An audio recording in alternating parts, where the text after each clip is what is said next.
Can you guys hear me? Yes, we can. Okay, cool. All right, hi everyone. My name is Roxanne Harris, also known as Rox, and I've been live coding for about a year now. And so saw this conference, and I wanted to sign up and talk a little bit more about my process. So the title of this segment will be called "What's Your Process?" An exploration of approach and methodology for live coding with Sonic Pi. And to lead in that, thought the best thing for me to do is kind of show a little bit of what my journey has been so far, and then just demonstrate where I'm at right now in a little mini demo performance. So let me get into sharing my screen. Cool.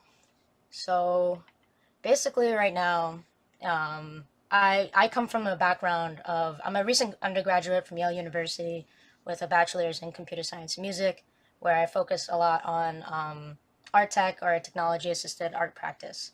I only found live coding my last year of college, and as I was thinking about what to do for a senior thesis, I kind of stumbled upon Sonic Pi. And for the culmination of my senior thesis, I made a series of web pages talking about my experiences with programming, my initial forays into it, as I recognized in the moment that live coding might change my life.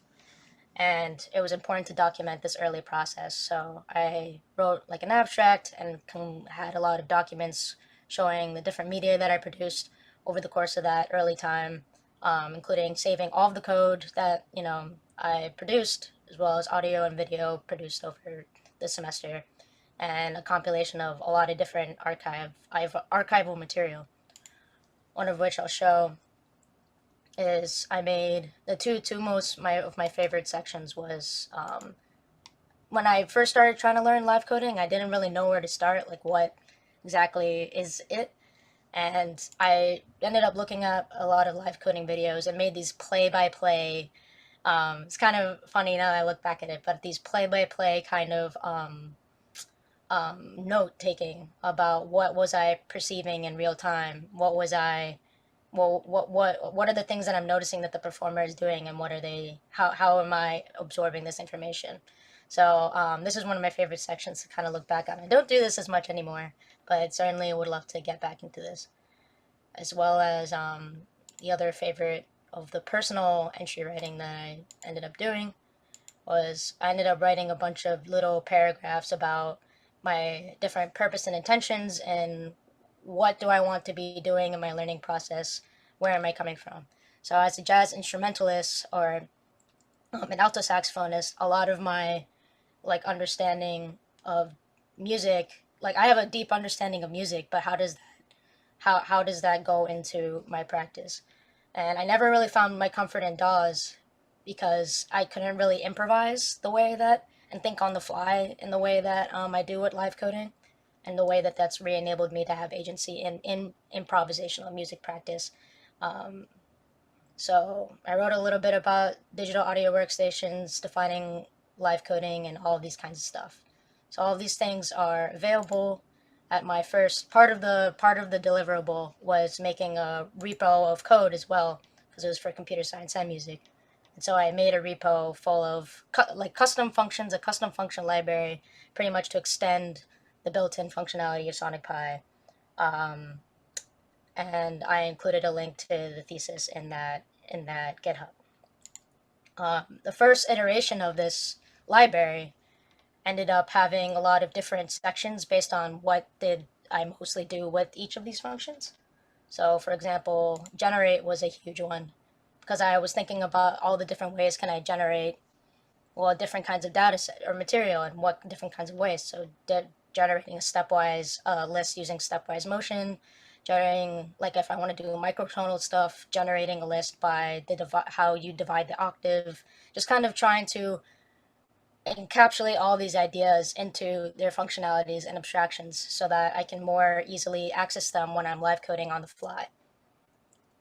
So this was the initial, or this is actually like one derivation from the initial live coding that I ended up doing. Um, and oh yeah, one more thing to show. So what I've been doing a lot is just kind of having the experiential practice of just live streaming even though like what most times when I'm live streaming, no one's been watching, and I haven't really had the intention for anyone to market or like show like, oh, I'm doing this thing. I just kind of honestly recording onto YouTube, live streaming onto YouTube was easier than recording to my computer because I didn't have to like have hours of like videos on my computer. I just can go straight to YouTube and save. So it was all more for convenience, but it's interesting that they've started to, even without any kind of metadata, rack up, people are watching them, seeing and deriving what they can from these practice session videos just because I'm being vulnerable about where am I at in my process. And I've been able to have the privilege of being able to trace back my process through these practice session videos and see what was I thinking about at the time, and it's like a snapshot in time. Um, and even I've on the Sonic Pi in thread community, like people have been kind of taking some of the code and then refactoring it and making their own compositions and learning from it. So that's been a privilege to be able to experience. The current version of the library that I'm using right now hasn't been released yet. I'm gonna hope to put it on GitHub soon. But I just got Yard for Ruby. I've also used Sonic Pi to kind of re-inspire me to get into Ruby and more advanced topics in Ruby programming, including like building your own custom libraries and how to organize your code properly and like those conventions. And those really, really help and translate into live coding practice. But one of the ones that I'll just highlight, I'm not gonna do it in performance right now, but I'll highlight it, is I wanted a way to be able to like have a chord progression like a string, like the way that you have a chord sheet on a on in jazz. You I'll just write it down here. Like I wanted to be able to take this string or something like that. Uh, Something like that, and then that string in itself runs through the functions, and then it would just give me all the information I need, the chords, the chord functions based on like the target chord, which in this case the tonic would be C, things like that, just kind of building on my own knowledge and just building these personal tools. And these notes and my attempts and thoughts towards documentation is not only helpful for me in terms of being able to organize my thoughts, but also it's really enriching to be able to share these things, my practice and what's going on, and have people play around with these things. So it's like a tool thing to want to be able to do. The function that I'll use right now and kind of demonstrate, um, if I can find it. Oh, it's here. Arrange is one of the newer functions that I've made, where it's been a journey with with Sonic Pi in particular, because with Sonic Pi you have the live loops, and the live loops, even if you are within the live loop and if it sleeps for like 16 beats, any changes that you make to the code and run won't be reflected until that live loop re-triggers itself. So the distance between the conception of the thought in my head from the actual execution of it and reflection of the sound can be very different, and that can really help in some cases, like if you're trying to DJ or trying to like build on a sample, like that has a context in which it really helps. But for me, my personal performance process, or what I really want to do in performability, is basically have live coding analogous to gaming. I'm a big gamer as well. Grew up doing that, and having that kind of adrenaline, like fast, like reactionary, like kind of sensitive system is something that's really appealing to me. So I've been working with live loops that pretty much only like cycle through a quarter of a beat every time, and just kind of having like a unified live loop time set.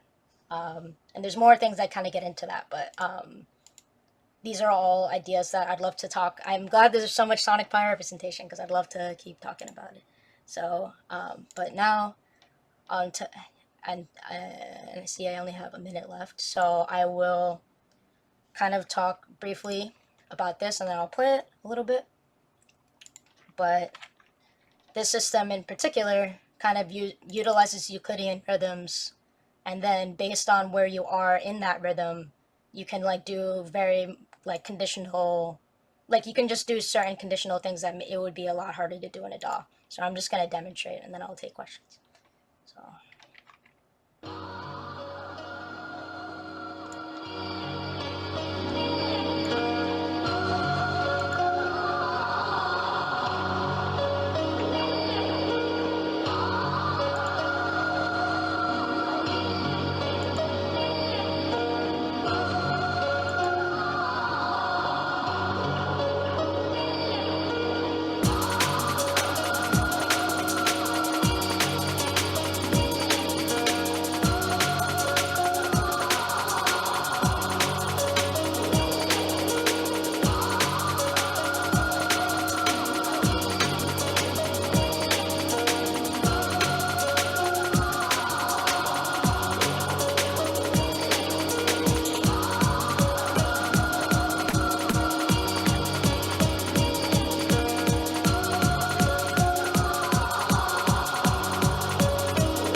Yeah.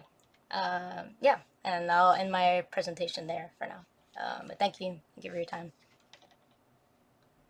Thank you